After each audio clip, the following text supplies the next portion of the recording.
சிவன் கொடுத்த வரம். நம்ம ஊரில் உள்ள பிற மொழியை தாய்மொழியாக கொண்டவர்களுடைய பிள்ளைகள் குறைந்தது 3 மொழியில் எழுத படிக்க பேச கற்றுக்கொள்கிறார்கள். நம் பிள்ளைகள் தமிழ், அரையும் குறையுமாக ஆங்கிலம். இன்றைய காலகட்டத்தில் எத்தனை மொழி அதிகமாக நம் பிள்ளைகள் கற்றுக்கொள்கிறார்களோ அவர்களுடைய வாழ்க்கை அந்த அளவிற்கு உயரும், வசதியாக வாழ வழி செய்யும்.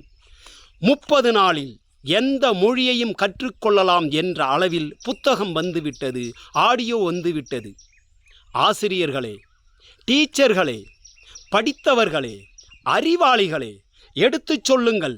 சிறு பிள்ளைகளாக இருக்கும்போது அவர்களுக்கு ஈஸியாக எளிமையாக பிற மொழிகளை கற்றுக்கொள்ளும் திறன் உள்ளது.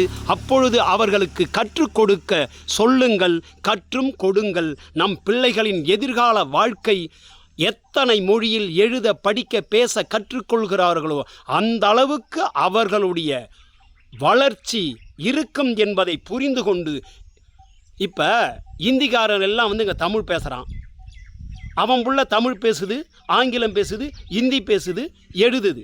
ஆனால் நம் பிள்ளைகள் உருது பேசக்கூடிய பிள்ளைகள் உருது பேசுது, தமிழ் பேசுது, ஆங்கிலம் பேச எழுத கற்றுக்கொள்கிறது.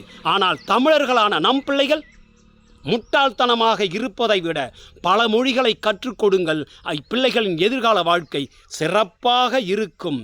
சித்தர்களின் ஆசீர்வாதத்தோடு சிவன் கொடுத்த வரம் எல்லோருக்கும் சொந்தம்.